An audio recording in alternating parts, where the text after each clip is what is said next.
নমস্কার বন্ধু, আমি সুমন বিশ্বাস। প্রতিদিন নয় আজও স্বপ্নিল বাংলা ক্লাসের পক্ষ থেকে সকল শিক্ষার্থী বন্ধুকে স্বাগত। দেখুন তো, আজ একটা ইন্টারেস্টিং ভিডিও, আরেকটা ইন্টারেস্টিং ভিডিও। আমার ক্লাস 9 বা ক্লাস 11 বিভিন্ন ক্লাসের ছেলে মেয়ে অনলাইন শিক্ষার্থী আছে, তাদের বিশেষ কিছু অনুরোধে, 10 ক্লাসের ছেলেদের অনুরোধে, স্যার সমাজটাকে একটু পড়ান, একটু টিপস দিন কোনটা অতি সহজে আমি করতে পারবো, সহজে আমি এমসিকিউটা দেখাতে পারবো যে এই উত্তরটাই হবে, অন্য উত্তর কিন্তু হবে না। তাদের কথা মাথায় রেখে আমি এখন বিভিন্ন ধরনের টিপস, আমি বললাম আমি যে বই লিখছি, গ্রামার বইটা প্রিন্ট চলছে, সেখানে বিভিন্ন টিপস পাবে, ভিডিও অনেক করা আছে, অজস্র বিস্তারিত। এখন সব টিপস, অর্থাৎ খুব সংক্ষেপে সংক্ষেপে কিভাবে তোমরা ব্যাপারটা বুঝতে পারবে যে এটা উত্তর হবে, সেই সংক্রান্ত ভিডিও নিয়ে কিন্তু তোমাদের সামনে কিন্তু আমি এখন হাজির হই। আজকে তোমাদের যেটা শেখাবো সেটা কি বলতো, কর্মতৎপুরুষ সমাস। কি বলতো বন্ধু, সেটা শেখাবো কিন্তু কর্মতৎপুরুষ। অর্থাৎ আমি কি করে বুঝবো যে এটা কর্মতৎপুরুষ সমাস, অতীব সহজে কি করে বোঝা সম্ভব এটা কর্মতৎপুরুষ সমাস। কর্মতৎপুরুষ সমাস কাকে বলে, হ্যাঁ, বা কর্মতৎপুরুষ কি কি বৈশিষ্ট্য থাকে, ইন ডিটেলস যদি এই ভিডিওটা দেখতে যাও আমার প্লে লিস্টে চলে যাবে, সেখানে সমাসের উপর, কর্মতৎপুরুষের উপর যে ভিডিও আছে সেটা দেখে নেবে। আজ তোমাদের অতীব সহজে শেখাবো কর্মতৎপুরুষ সমাস। আমি সমাজবদ্ধ পদটা দেখে কি করে বুঝবো এটা কর্মতৎপুরুষ সমাস, এবং তার কি করে ব্যাস বাক্যটা ভাঙবো সেটা শেখাবো। দেখো বন্ধু, কি করে বুঝবে, দেখো এর নাম হচ্ছে কর্মতৎপুরুষ। কর্ম মানে কি? কাজ। ঠিক আছে, কর্ম মানে কি? কাজ। তাহলে তুমি কি করে বুঝবে যে এটা কর্মতৎপুরুষ সমাস? দেখো বন্ধু, কি করে বুঝবে, একটা টিপস আমি এখানে লিখে রেখেছি, যে কাজ বা কর্ম, যে বললাম কর্ম মানে কাজ, কাজ বা কর্ম বোঝালে কর্ম বা দ্বিতীয় তৎপুরুষ সমাস হয়। অর্থাৎ কর্মতৎপুরুষের আরেকটা নাম দ্বিতীয় তৎপুরুষ, আর কর্মের আরেকটা শব্দ, সমার্থক শব্দ হচ্ছে কাজ। অর্থাৎ তোমাকে যে সমাজবদ্ধ পদটা দিয়ে থাকবে, আমরা সমাজবদ্ধ পদটা জানি যে সমাজ সমান পদগুলো, অর্থাৎ পূর্বপদ আর পরপদ মিলিত হলে যেটা তৈরি হয় সেটা হচ্ছে সমস্ত পদ। ওই সমস্ত পদের দ্বারা যদি কাজ বোঝায়, এই কাজ বা কর্ম কার দ্বারা বোঝাবে? সমস্ত পদের দ্বারা। কার দ্বারা? সমস্ত পদ।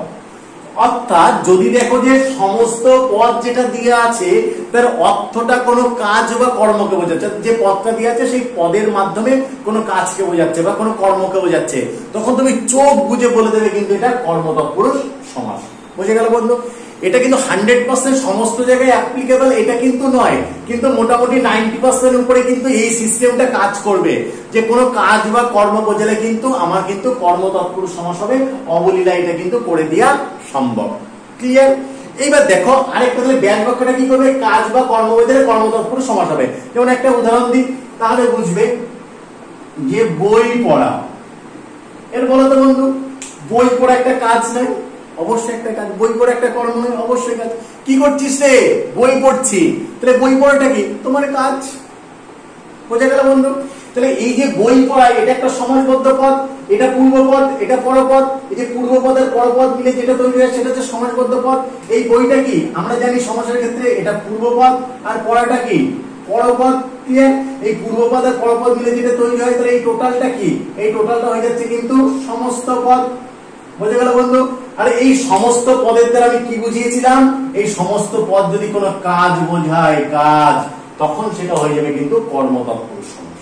তাহলে বই পড়াটা একটা কাজ নয় বন্ধু? অবশ্যই কিন্তু একটা কাজ।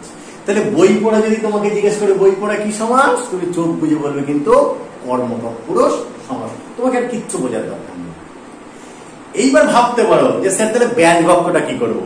যদি বলে ব্যাস বাক্য পড়ে দেখাও, তখন কি করবো স্যার? তখন তো কেস খেয়ে যাবো না? আমি আছি তো, কেস খাবে কি? আগে আমি খাবো, তারপর তোমরা খাবে। তাহলে আগে দেখো আমি কেস খাচ্ছি কিনা। আমি যদি উতরে যাই তোমরাও উতরে যাবে। সহজ কিভাবে ব্যাস বাক্য করতে পারবে দেখো বন্ধু, তোমার এদিক ওদিক কোনো দিকে তাকানোর দরকার নাই, তোমার কিচ্ছুটি দরকার নেই। কি করবে? যে পূর্বপদটা আছে সেই পূর্বপদের সঙ্গে, অর্থাৎ তুমি কি করবে? পূর্বপদের শেষে কি করবে? কে বিভক্তি যোগ করে দেবে। পূর্বপদের শেষে কি করবে? কে বিভক্তি যোগ করে দেবে।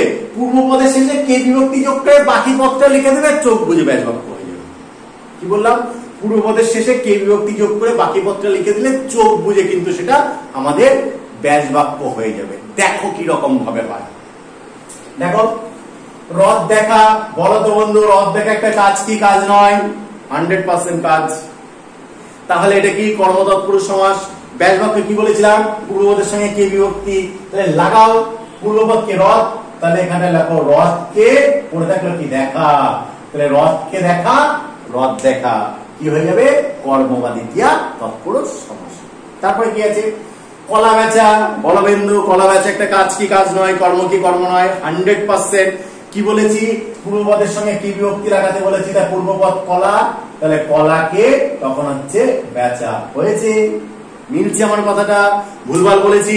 আমি কখনো ভুল বলি না। গ্রামারের ক্ষেত্রে আমি আপ্রাণ চেষ্টা করেছি তোমাদের ঠিকঠাক ভাবে বোঝাতে, কংক্রিট ভাবে বোঝাতে, যাতে কোনো তথ্য কোনোভাবে ভুল না যায়। আমি আপ্রাণ চেষ্টা করি বন্ধু তোমাদের কাছে সত্য জিনিস নিয়ে কিন্তু হাজির হয়ে। এমন অনেক চ্যানেল দেখবে যেখানে ভুলভাল তথ্য দিয়ে জাস্ট ভিউজ কামাই করার জন্য যাতা ভাবে বলে কিন্তু তারা ভিডিওটাকে আপলোড করে। আমি পারবো না, আমি পারছি না, আমার ভিউজ কম হোক, আমার দরকার নেই, কিন্তু আমি সঠিক জিনিস শেখানোর কিন্তু আপ্রাণ চেষ্টাটা কিন্তু বন্ধু তোমাদের করি। তারপরে দেখো এই যে ভাত রাধা, তাহলে দেখো ভাত রাধা কি কাজ নয়? যে ভাত রাধা সে কি কাজ করে না? 100% কাজ করে। মানে ভাত রাধা পূর্বপদ কি আছে? পূর্বপদ দেখো ভাত আছে, তার বলেছিলাম তার সঙ্গে কি বিভক্তি, তাহলে ভাতকে কি হবে? রাধা। হয়েছে ভাত রাধা, ভাতকে রাধা। ক্লিয়ার বন্ধু? তারপরে দেখো আম কুড়ানো, আম কুড়ানো কি একটা কাজ নয়? অবশ্যই আম কুড়ানো একটা কাজ। তাহলে পূর্বপদ কি আছে? আম, তাহলে এই আমের সঙ্গে কে লাগিয়ে দাও, তাহলে হয়ে যাবে আমকে কি হয়ে গেল? কুড়ানো। হলো আম কুড়ানো, হলো কর্মতৎপুরুষ সমাস। তারপরে কি আছে? পুঁথি পড়া, পুঁথি পড়া কি একটা কাজ নয়? আগেকার দিনে যে হাতে লেখা, তালপাতায় লেখা যে পুঁথি ছিল, ঠিক আছে, যে তালপাতায় লেখা পুঁথি, সেখানে সেই পুঁথিকে পড়া হতো, সে পুঁথি পড়া সেটা একটা কাজ। তাহলে পূর্বপদ কি আছে? পুঁথি, তাহলে পুঁথির সঙ্গে তুমি পুঁথির সঙ্গে কে বিভক্তি লিখে যাও, তাহলে পুঁথিকে পড়া, পুঁথি পড়া। কোনো কষ্ট মনে হচ্ছে বন্ধু? কোনো জায়গায় কষ্ট আছে? কিচ্ছু কষ্ট নেই।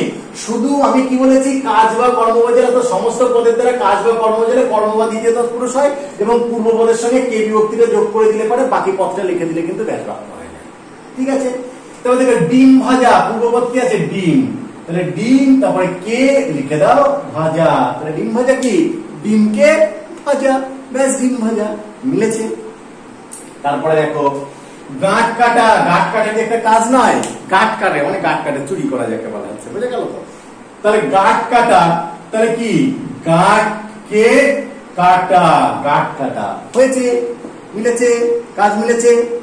তাহলে দেখো বাসন মাজা, তাহলে কি? বাসনকে মাজা। হয়েছে?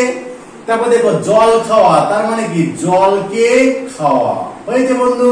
যে পূর্বপদের সঙ্গে কে বিভক্তি লাগাতে বলেছি? লাগাতে বলেছি। আবার কি কাজ বোঝাচ্ছে? প্রত্যেকটা শব্দ সমাসবোধক পদের মধ্যে কাজ বোঝাচ্ছে, এবং কর্মতৎপুরুষ সমাসের পরপদের প্রাধান্য দেখো আছে কিনা। রথ দেখাতে দেখো দেখাটাই প্রাধান্য, কলা বেচাটাকে বেচাটাই প্রাধান্য, তাহলে এখানে কিন্তু পরপদই প্রাধান্য।